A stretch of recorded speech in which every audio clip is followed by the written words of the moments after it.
Hey everybody, welcome back to Let's Play Metroid Prime. Last time, we went through the Magmoor Caverns and got the... Well, we got the very suit and then went through the Magmoor Caverns. And today, we're going to explore the Phendrana Drifts, which we came to through the Magmoor Caverns, which are our super cold area. And I didn't scan these last time, did I? Probably not, because they're not showing up as scan. Fortunately, these things are quite the pain to scan, because they're moving kind of really fast. I think at the speed of sound, if I remember correctly. Flicker bats, yeah, they're just super fast, or they have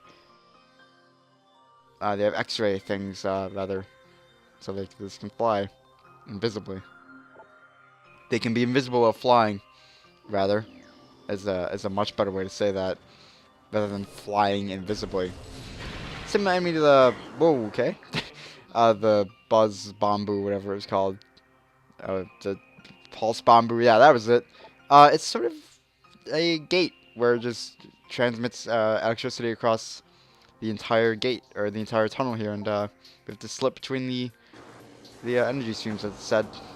So, do that. I mean, it's not that much of a threat, they'll just, like, obscure your vision with static if you walk too close to them. Another new enemy, we have Sheegoths.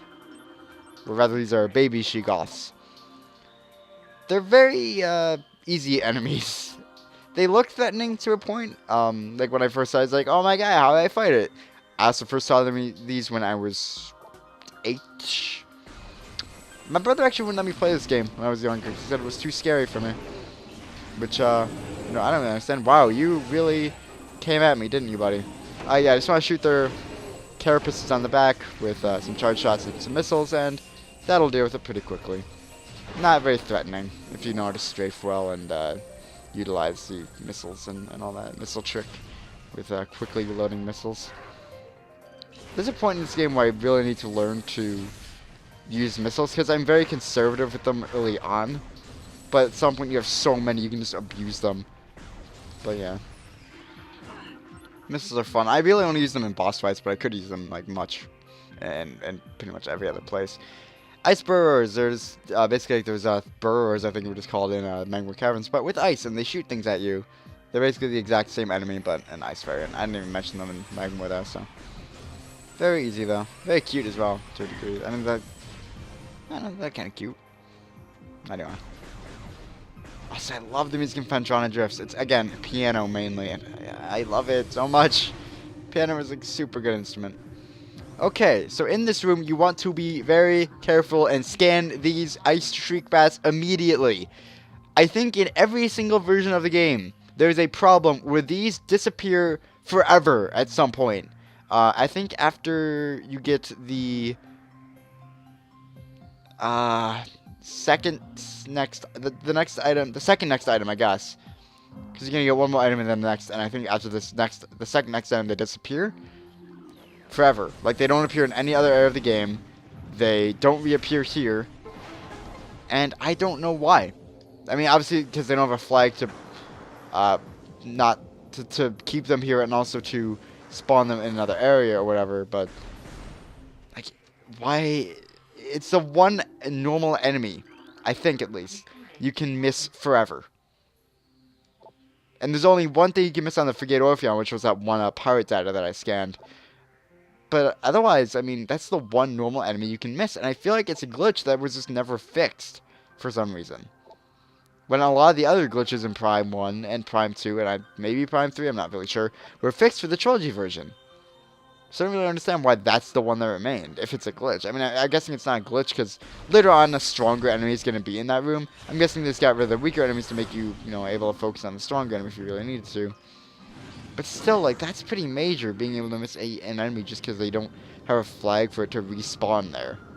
Or rather, to spawn anywhere else in the Phendrana Drifts. Anyway, okay, hopefully the baby Sheegoth isn't too much of a pain. We need to do a bit of platforming here. The first-person platforming in Prime to me is really great. I usually hate first-person platforming. I hate it so much. But Prime does it well, where I feel like every time I jump, like, I never have to question when should I jump, if that makes any sense. Whereas I do in a lot of other first-person games I've played in the past. TF2 did that pretty well as well, but that's just because jumping is a super important part. There's sometimes I would screw it up. But obviously it's like a, you know, a learn with time thing. But even like when I first played Prime, it wasn't really a problem. Anyway, we got the boost ball, which is exactly as it sounds. It's a boost for your ball. You can go faster now by holding the B button. And now is the one time in Prime where you really need to backtrack a lot, like in the main, well, until like the very end of the game, rather. Like to the same area you've already been to, that is. We need to go all the way back to the landing site. Not specifically to the, well, actually, yes, specifically the landing site, never mind. We need to go all the way back there. But there's quite a few things to grab on the way, now that we have the boost ball and some other things. But, exiting that room. You can see Meta-Ridley fly above, so our target is still here. Better have to chase him, because our gunship, I guess it's not working right, or something, and we can't fly otherwise, so, you know, issues. Ow. Also, I just love how detailed this visor is. A lot of people think it's a bit cluttered. I don't know. I don't think it's too cluttered. You have enough space to shoot things. I guess when you're on, like, I was going to say when you're on a CRT playing the original GameCube version, but that's how I usually play the GameCube version, so I don't really even think that. I think it's fine.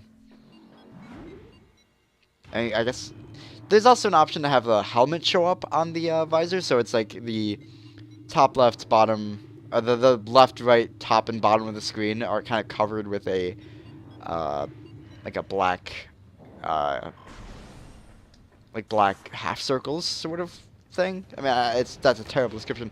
They're a little bit covered, and you can turn the opacity of that up or down. I have that completely opaque, or completely unopaque rather. I always mix that up where unopaque is they're not there. You can see that now. Where those weird like lines are, or where the helmet would be. But it's not there right now. But anyway, we are going to go back to Tallon Overworld now. Okay, that is very solid fire. Jesus Christ. Also, can I get up there? Come on, get up. Up. Samus! Samus, you're gonna die. Get. Fine, I'll walk back. Oh, come on! I'm so disappointed in myself right now. What is wrong with me? And yeah, that is very solid fire. Fire wouldn't do that. If you can withstand heat, fire wouldn't really push you anywhere that much. I mean, maybe a little, but not that much. Like, wow. Anyway, got a small vent here we can go through. Also, I love the boost ball, because traveling in Wolf Ball, like, it's fast, but it's not fast enough. It's also plenty fast enough, but I always want more, because I'm an American. But, you know, that's a stereotype. Let's not do that here. But yeah, that's another missile expansion. Please don't fall. I fell. That's unfortunate. Can I get up? I can. Yay! I did it. I had a lot of trouble with that before, so, you know, I'm proud of myself. I'm gonna die. I'm actually gonna... Well, I'm not gonna die. I'm close to dying. That's upsetting. I hate when I'm gonna die. You didn't drop any health, really? Now I have to deal with this noise. Like, that's the worst part. I don't mind dying, but having to deal with a lot of noise before I die, like... Really? I would not want to die around young kids, because they'd just be screaming. Ugh. Let's scan this Tallon Overworld West. Yeah.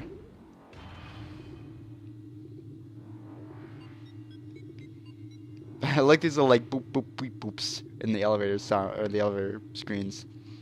For some reason, it's just really funny to me. Please, something in here.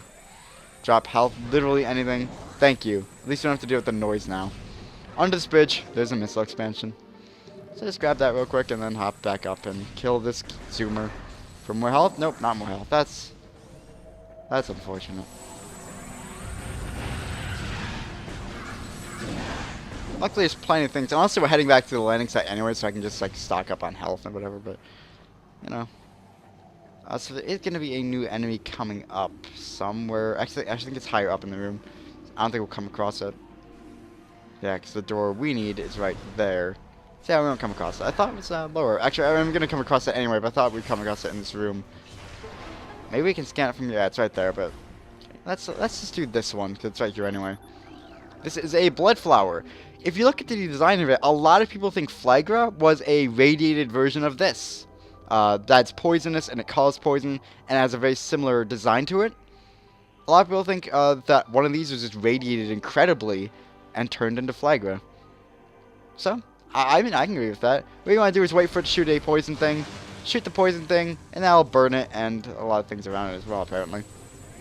That's how you kill that. It's kill it with its own projectile. Anyway, now that we are back here, this is one of the first rooms we ever went through. We have the boost ball now, and one thing that the boost ball can do is go off half pipes like this.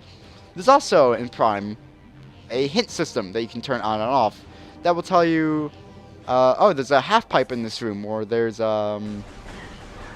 like this is where you need to go. Basically, we discovered seismic activity here, and it'll just give you a room to go to. Not specifically telling you how to get there, but it'll give you a room to go to. For first time playing, that's incredible. I love that system.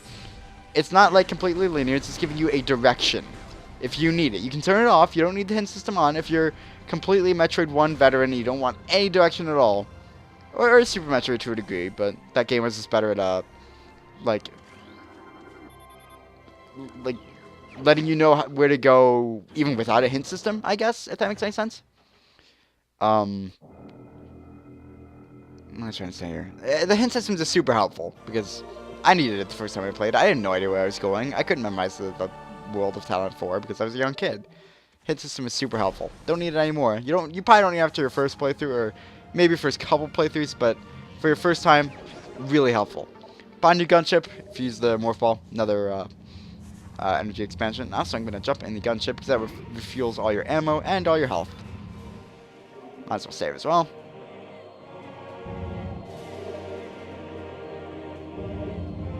And while we're here as well, we've already done that. We got a couple items. I want to head over here. Also, we got the space jump. That's pretty important, isn't it? We got a double jump.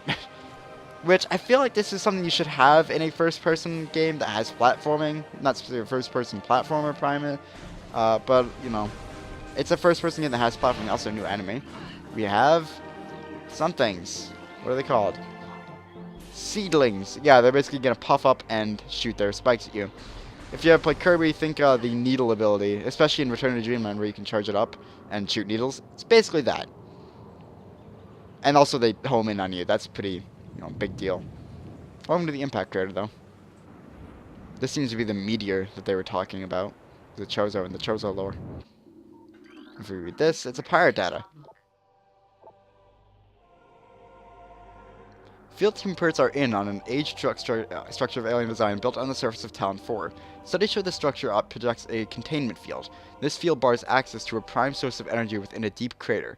Science team believes this field is powered by a number of strange Chozo artifacts. We have found some of these relics, and studies on them have begun. As this field could hinder future energy production operations at Tallon 4, we must dismantle it as soon as possible. If this means the destruction of the Chozo artifacts, it will be done. So yeah, can't let that happen. Chozo artifacts are pretty much all Samus would have. Samus just wants to find Chozo because they're basically her family, and as far as she knows, all of them are dead. Or, not here. More Chozo lore over there. Throughout our living nightmare as we battle with the unyielding darkness, we Chozo see a light. This light glows with promise, chasing the shadows cast by the great poison and purifying that which has grown toxic. It is strange, though. At times, it looks to our eyes as if the light coalesces, that's a word, into the figure of a woman. Burning brightly, the luminescence descends from space, then retreats back into infinite blackness from whence it came. When this prophecy comes to pass, when the light recedes, Chozo's long vigilance of containment will finally come to an end. The containment of the great poison. This task has fallen to the Chozo, and we will not flee from our duty, even as we suffer with the land and its creatures. We will pour our will into the 12, the artifacts that, when brought together, form the lock that holds this great evil at bay in the depths of the planet. This lock must stand up to all who might come to assault it, to preserve the power of the seal and to protect it from those who would meddle for their own designs. We will spread the artifacts across the land, hiding them from prying eyes. The lock must never open until the day comes when this disaster can finally be put right. So, I don't think the thing with Flagra was the poison they were talking about. If we go here, I love this scenery, I love this music, and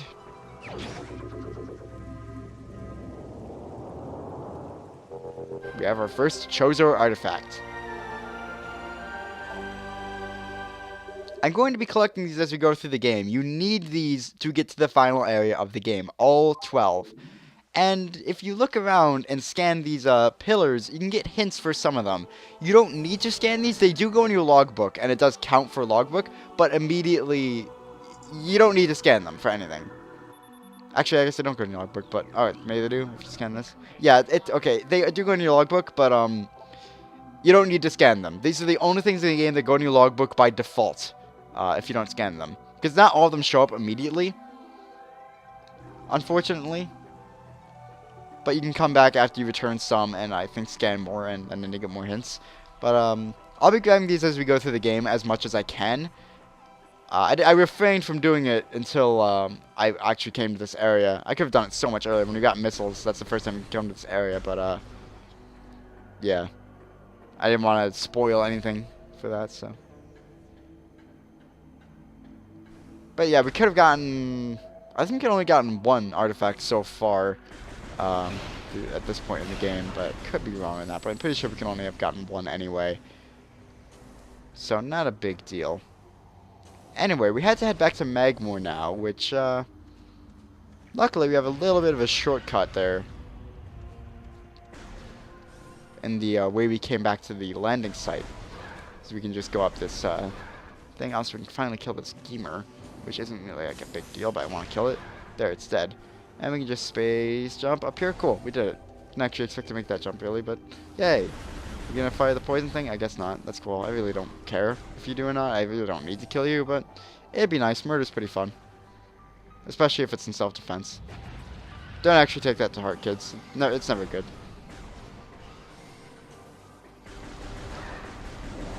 But yeah, gotta go back to Magmore and then go back to Phendrana because we need the space jump for something in Phendrana. This is the one time in the... again, until end game, we really need to backtrack. If you can guess, end game is probably artifacts, huh? But the artifacts aren't that bad, in my opinion. I mean, on your first playthrough, they're a pain because you don't know where they are, and there's a few that are really cryptic. But yeah, again, there's only a few that are really a pain to find. Otherwise, it's not that bad. Also, I really don't care about taking damage, which I probably shouldn't say because I nearly died before, but yeah, I'm just going to walk through the lava because it's much faster than going to morph ball and going around, so we're just doing that. We can destroy this box from here, hopefully get some health as well. There's plenty of health in Prime anyway, and also, what is shaking? I guess it's the Magmore, huh? There's plenty of enemies to kill to get health, there's plenty of boxes to kill, to blow up. You don't kill boxes unless you, like, make them alive and make them sentient somehow. I don't know how you do that. But, I mean, hey, if you can find a way. More power to you, you amazing alchemist. Is that alchemy putting... I guess it's... I don't know. If I remember Full Metal Alchemist right, you know, the, like, fire episodes I really pay attention to with that. Yeah, that's kind of how it works, right? Basically. My brother watched Full Metal Alchemist a lot as a kid. Specifically the original series. I know there's, like, Brotherhood now or whatever. It's an updated, apparently better series, but, you know, I never watched it. Don't really watch TV, let alone anime. I can't follow anime. Like, I can't. It's really hard for me to, because, like, well, I missed one episode, now I'm fucked. And I know I could just go online and watch it, but, like, you know, I have to look it up and find the episode I missed, and it's so much effort, like, 5 minutes. Like, I don't have that kind of time. Think of all these other things I could do in 5 minutes, like, cry. I could cry. How about that? Anyway. But no, yeah, I just... Anime, not for me. For the most part. I mean, I'm sure there's some anime I would like that I just haven't watched, but... I mean, I didn't really watch TV, and now recently I watched, like, Steven Universe. I'm gonna watch Gravity Falls, and Steven Universe is really good. And Gravity Falls is good from, like, I think I've seen 3 episodes, and that was really funny. Actually, I've seen Gravity Falls, like, a little bit before recently, even. And I thought it was fun. I just never really had the desire to, like, follow a big series like that, though. Also, my problem with series like that is, like, I need to know it has a good ending. I don't want to know the ending. I just want to know it has a good ending. Because, like, I'm going to be so mad if I follow a series and then the ending's shit. And I'm like, well, I just wasted a bunch of time. Oh, I should have kept my scan on that. I'm sorry. Where is it now? This is an ice parasite. Basically, it's kind of like the crystallite or whatever. The large, like, ice beetle thing. Whatever. I'll show you in a moment. But, you don't have to shoot it with a missile. You can just shoot it, and it dies eventually. But, you know, not a big deal. At least I'm pretty sure you can just shoot eventually. Yeah, much less defensive than these things right there. Also, Space Jump is incredible because it just lets you skip so much platforming. Now, obviously, by this point, it's intended you have it, but anyway. Well, I'll blow up this here and place a bomb to... Oh, please get in there, Samus. I'm having a lot of trouble with jumping today for some reason. But, you know, happens.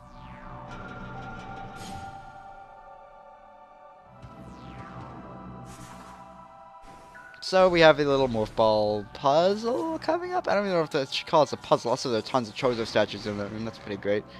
Gotta place 2 bombs here, and then go back, and yeah, it's a little trick. You can jump at a hill, and that lets you propel upwards, sort of. I don't really want to do it here, but okay, I fucked up. Yeah, you can get, if in the Wii version at least, maybe if you're really fast in the GameCube version, you can get above these, you can get to the, you can get to different levels without having to worry about bombing the block out again. And if we scan this, it's the wave beam. Interesting. But before we can grab it, we have to fight a few Sheegoths, a few baby Sheegoths. And now you'll see that there's a purple door blocking us. I probably shouldn't be using missiles really, but you know, again, probably gonna get plenty of missiles. So both from Sheegoth drops and likewise in boxes and stuff. My strategy for these is usually one fully charged charge beam, a missile and another charge beam, and then there's another missile. That usually takes them out. Charge beam does have like 3 different levels. It has obviously no charge, which isn't really a level I should have mentioned. But it has no charge, it has slight charge, and then it has full charge, where it gets this little purple sheen around it, or purple glow. And that's its full power. But now we have the Mama Sheegoth, well, just really foreground Sheegoth rather, which is our next boss, I guess. I mean, I guess by definition it is a boss. But a lot of the bosses in this game, I mean, maybe it's just, again, because I played it so much, they're kind of anticlimactic. But as it said, this thing will actually absorb your shots. So if we end this description, and then shoot at it, all the shots will be absorbed in that thing in the top. And then when it attacks you, it's going to be super tired. When it attacks me, come on. Yeah, when it does this, it's going to be super tired, and you want to spam missiles at it and get as many hits as you can. Usually I can get 6, sometimes 7, depends on how early I attack, and how, like, if that counts or not. But it's being really aggressive right now, like, not doing that attack that I wanted to do. Usually it'll just do that attack, like, so many times in a row, but now it's charging at me a lot for some reason. Come on, do your thing. Maybe it's because it had energy built up. Yeah. Because usually if it doesn't have energy built up, it does this. Okay, that makes sense. Do your attack. Yep, now it's just doing this. Oh, okay, I don't know what that was. Like I said, it's entering its second phase. I don't know. Oh, it's dead. I scanned it, right? I scanned it? Okay, good.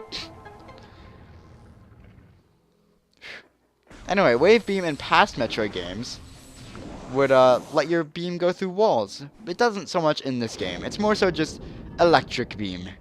Because, you know, going through walls in a 3D game, your shots going through walls, not really that important. I mean, you can't see through walls to see what you're shooting at for the most part. Or ever, really. Unless the wall is supposed to be like an x-ray wall, and then maybe, but... Otherwise, I mean, it's more helpful in a 2D game to be able to shoot through walls, but it looks cool. It does slightly less damage than the Power Beam, but also it stuns things upon a charge shot. Also, it opens purple doors. But we will utilize the Wave Beam more next time on Let's Play Metroid Prime. So, yeah, next time we use the Wave Beam to explore more of the Phendrana Drifts. See you then.